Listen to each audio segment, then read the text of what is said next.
Magandang araw sa inyong lahat. Ngayon, tatalakayin natin ang buhay ng isa sa mga pinakatanyag na aktor at direktor sa pelikulang Pilipino, si Eddie Rodriguez. Samahan ninyo ako sa paglalakbay sa kanyang makulay na buhay at karera mula sa kanyang kabataan hanggang sa kanyang huling mga araw.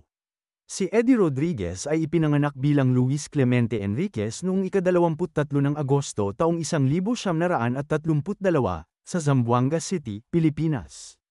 Pumasok siya sa mundo ng showbiz noong kalagitnaan ng 1950s at mabilis na nakilala dahil sa kanyang galing sa pag-arte at kahangahangang presensya sa pelikula.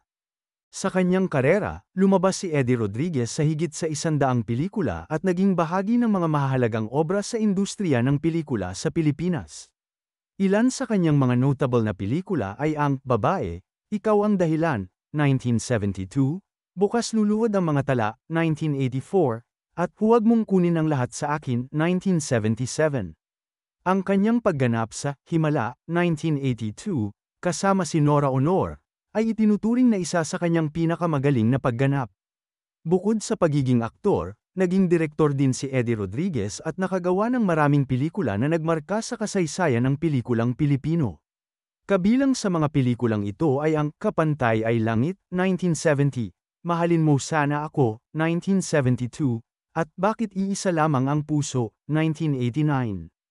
Ang kanyang kahusayan sa pag-arte ay nagbigay sa kanya ng maraming parangal, kabilang na ang Best Actor Award mula sa FAMAS. Siya rin ay kinilala bilang isa sa mga haligi ng pelikulang Pilipino, hindi lamang dahil sa kanyang husay sa pag-arte kundi pati na rin sa kanyang kontribusyon bilang direktor at tagapagtaguyod ng industriya. Si Eddie Rodriguez ay nagpatuloy sa paggawa ng pelikula hanggang sa kanyang huling mga taon.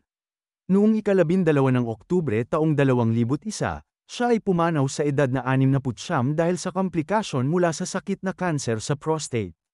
Ang kanyang pagpanaw ay isang malaking kawalan sa industriya ng pelikula, ngunit ang kanyang mga kontribusyon at alaala ay patuloy na mamumuhay sa puso ng kanyang mga tagahanga at kasamahan sa industriya. Sa pagtatapos ng ating pagtalakay, masasabing si Eddie Rodriguez ay isang tunay na alagad ng sining at isang haligi ng pelikulang Pilipino.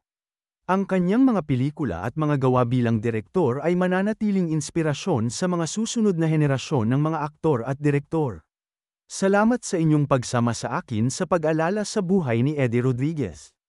Huwag kalimutang mag-subscribe at i-click ang notification bell para sa mga susunod pang mga kwentong hatid sa inyo. Hanggang sa muli, dito lang yan sa Pinoy Wisdom.